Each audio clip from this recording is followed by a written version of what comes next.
morning student. Today we will discuss about the part of civics. Topic is features of democracy. आज मैं features of democracy के बारे में अलग अलग पॉइंट्स को डिस्कस करेंगे, जिसमें से पहला पॉइंट है free and fair electoral competition, स्वतंत्र और निष्पक्ष चुनावी प्रतियोगिता। क्या है कि आपको पता है कि जो फ्री और फेयर इलेक्टोरल कंपटीशन होता है वो डेमोक्रेसी में ही पाया जाता है। जहाँ पे डेमोक्रेसी नहीं है वहाँ पे ये जो है कंपटीशन नहीं होता है। तो कई बार होता है कि इलेक्शन जो होते हैं, इलेक्शंस में फेयर इलेक्शंस नहीं होते हैं, उसमें कहीं ना कहीं धोखाधड़ी हो जाती है। कैंडिडेट जो होता है, जो पार्टीज होती हैं, वो किसी ना किसी अवैध तरह से जो है वो अपने इलेक्शंस को जीतना चाहती हैं। तो ऐसी कंडीशन में उसको हम फेयर इलेक्टोरल कंपटीशन या इसको निष्पक्ष चुनाव नहीं कह सकते हैं। तो आई होप इसी तरह से चाइना में है, चाइना और मैक्सिको का एग्जाम्पल यहाँ पे डिस्कस किया जाएगा कि चाइना में क्या है कि चाइना में हर वर्ष 5 वर्ष के बाद इलेक्शंस होते हैं, पार्लियामेंट के इलेक्शंस होते हैं। और उसकी जो पार्लियामेंट है जो चाइना की, वो द नेशनल पीपल कांग्रेस है, और वहाँ पर जो है उसको प्रेसिडेंट को अपॉइंट करने का और साथ में पार्लियामेंट के 3000 मेंबर्स को अपॉइंट करने को उसको पावर है। लेकिन यहाँ पर क्या है कि यहाँ पर जो हमेशा जो है वो मेंबर्स जो है जो पार्लियामेंट होती है तो उसमें 3000 मेंबर्स पूरे चाइना से चुने जाते हैं। लेकिन यहाँ पे कम्युनिस्ट पार्टी जो है वो हमेशा से जो है अपनी गवर्नमेंट बनाती है। यहाँ पे हमेशा गवर्नमेंट जो होती है वो कम्युनिस्ट पार्टी की ही बनती है। तो ये चाइना में है। लेकिन यहाँ पे इलेक्शंस होते हैं तो यहाँ पे फ्री और फेयर इलेक्शंस होते हैं। इसी तरह दूसरी तरफ जो है यहाँ पे मैक्सिको में क्या होता है कि मैक्सिको में है हर वर्ष जो है प्रेसिडेंट के इलेक्शंस 6 ईयर्स के बाद में, हर 6 ईयर्स के बाद में प्रेसिडेंट के इलेक्शंस होते हैं। और जो ये कंट्री ऐसी है ना, कभी जो है मिलिट्री फोर्स में या डिक्टेटरशिप में या ऑटोक्रेसी रही है, लेकिन 2000 से जो है प्रत्येक वर्ष जो है PRI जो है इलेक्शन जीत रही है। और ये PRI जो है अपनी गलत नेटिक से या अपने जो अधिकारी हैं या जो ऑफिसर्स हैं और जो स्कूल के टीचर्स हैं उन पर फोर्स डालती है कि आप जो है हमारी पार्टी की तरफ से पब्लिक को अट्रैक्ट करें और उन्हें वोट के लिए प्रोत्साहित करें। तो इस तरह से वो जो है पार्टी क्या करती है, वो गुमराह करती है लोगों को। तो ऐसी कंडीशन में जो है वो इलेक्शन जो होता है, क्या यहाँ पे मैक्सिको में फ्री और फेयर इलेक्शंस है? नहीं है। तो कहने का मतलब है कि डेमोक्रेसी में जहाँ पर चाइना में फ्री और फेयर इलेक्शंस हो जाते हैं, उसी तरह से मैक्सिको में जो है फ्री और फेयर इलेक्शंस नहीं हो पाते हैं।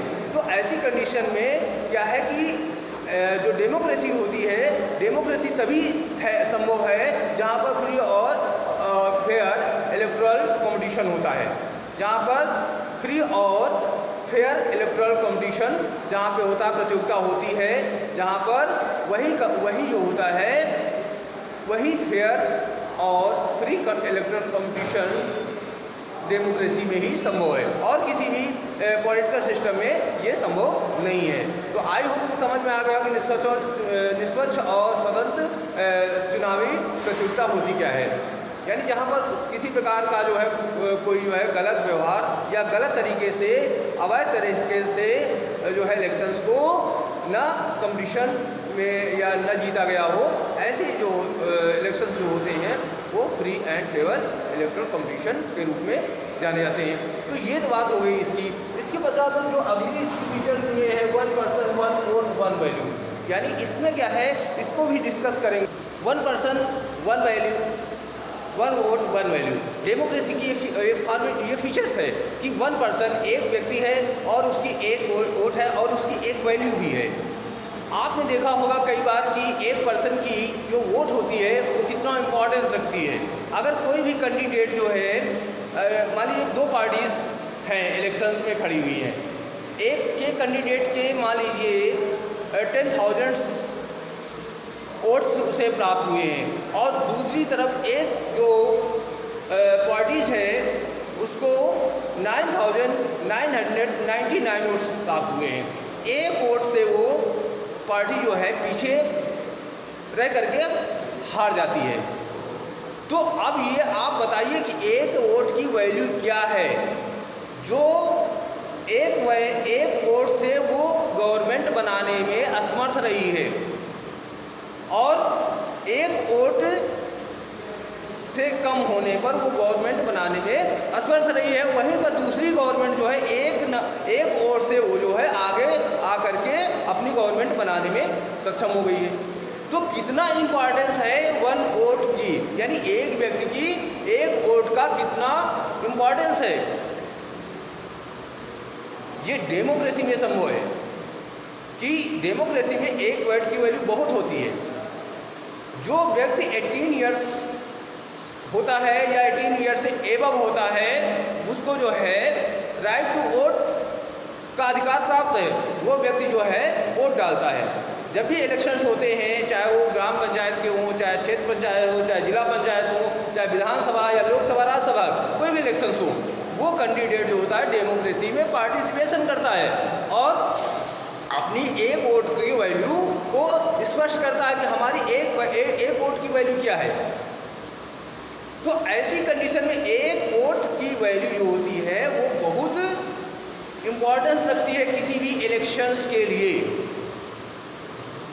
तो इस तरह से डेमोक्रेसी में जो है हमेशा जो है यूनिवर्सल एडल्ट फ्रैंचाइजीज की डिमांड होती रही है। The principle has now come to be accepted almost all over the world, और ये सिर्फ डेमोक्रेसी कंट्री में पूरे भारत में वोट के लिए जो है, इस राइट टू वोट के लिए जो है ये हमेशा डिमांड होती रही है। और फिर भी there are many instance of denial of the equal right to vote. तो सभी को, हमारे यहाँ डेमोक्रेसी में क्या है कि सभी को वोट देने का अधिकार प्राप्त है। वो व्यक्ति जिसकी एज 18 ईयर्स या 18 ईयर्स से अधिक होती है उस व्यक्ति को राइट टू वोट का इक्वल, चाहे वो मेल हो या फीमेल हो, दोनों को जो है समान या इक्वल राइट्स टू वोट दिया गया है। इसी तरह से अलग जैसे सऊदी अरबिया में है, वहाँ पर women did not have the right to vote. उनको जो है 2015 से उनको सऊदी अरबिया में वोमेन को जो है वोट देने का कोई अधिकार नहीं है। इसी तरह से एस्टोनिया में made the citizenship rules in such a way that people belonging to Russian minority find it difficult to get the, क्योंकि यहाँ पर जो एस्टोनिया में है, एस्टोनिया में क्या है कि वहाँ की जो सिटीजनशिप है, वहाँ के जो लोगों की नागरिकता है, जो नागरिक हैं वहाँ के, उनको जो है रशियन में मिनॉरिटी है उनकी, लेकिन उनको जो है वोट देने का अधिकार बहुत मुश्किल से ही मिल पाया है। तो इसी तरह से फिजी में है द इलेक्टोरल सिस्टम, वहाँ पे इलेक्टोरल सिस्टम है the vote of an indigenous Fiji has more value than that of an Indian Fijian. वहाँ पर बहुत असमानता दिखती है, जो इंडियन फिजी हैं और वहाँ के जो फिजी हैं उनमें जो है उनमें वोट की वैल्यू अलग अलग दिखती है। तो क्या है डेमोक्रेसी जो है वो ये नहीं कहती कि हर जो है कंट्री की या मेल या फीमेल की जो है राइट टू वोट में असमानता हो, वो हमेशा इक्वल राइट टू वोट की बात करता है democracy. Democracy is based on a fundamental principles of political equality, क्योंकि जो डेमोक्रेसी में है वो फंडामेंटल प्रिंसिपल पॉलिटिकल इक्वलिटी की बात करता है, पॉलिटिकल समानता की बात करता है। That gives us the third features of democracy, और ये डेमोक्रेसी की तीसरी फीचर्स है। In a democracy each adult citizen must have one vote and each vote must have one value. Democracy में क्या है, प्रत्येक एडल्ट सिटीजन को वोट देने का अधिकार है और उसको एक वोट की उसकी वैल्यू बहुत है। तो आई होप कि ये बात समझ में आ गई होगी कि डेमोक्रेसी में एक पर्सन की एक वोट की वैल्यू क्या होती है, एक ही होती है। अगर वो व्यक्ति एक वोट से कोई भी कैंडिडेट पार्टी में एक वोट से अपनी सरकार बनाने में असमर्थ है तो उसको एक वोट की वैल्यू को पता चल जाता है कि एक वोट की वैल्यू क्या होती है। तो आई होप ये सारी चीज़ समझ में आ गई होगी, क्लियर। इसी तरह से तीसरी features rules of law and respect for right. Democracy में क्या होता है कि रूल्स ऑफ लॉ यानी कानून का शासन होता है, क्योंकि जितने भी लॉज होते हैं हमारा जो कॉन्स्टिट्यूशन के अकॉर्डिंग ही हमारे देश की जो शासन प्रणाली है वो संचालित होती है। और डेमोक्रेसी में क्या है कि जितने भी राइट्स होते हैं, जैसे फंडामेंटल राइट्स लोगों को प्रोवाइड किए गए हैं, जितने भी अधिकार दिए गए हैं कॉन्स्टिट्यूशन के द्वारा, उन सारे अधिकारों को रिस्पेक्ट भी मिलती है। तो इसकी तीसरी फीचर्स है rule of law and respect for rights, यानी जो डेमोक्रेसी में है कानून का शासन होता है और सभी को अधिकार जो होते हैं वो अधिकारों को रिस्पेक्ट भी मिलती है। इसी तरह जिम्बाब्वे में क्या है, Zimbabwe attend independence from with minority rule in 1980। यहाँ पर क्या है कि यहाँ पे मिनॉरिटी रूल है 1980 में से। Since then the country has been ruled ZANU PF. यहाँ पे जो कंट्री का शासन है वो जानू पीएफ के द्वारा चलाया जाता है। और the party had led the freedom struggle.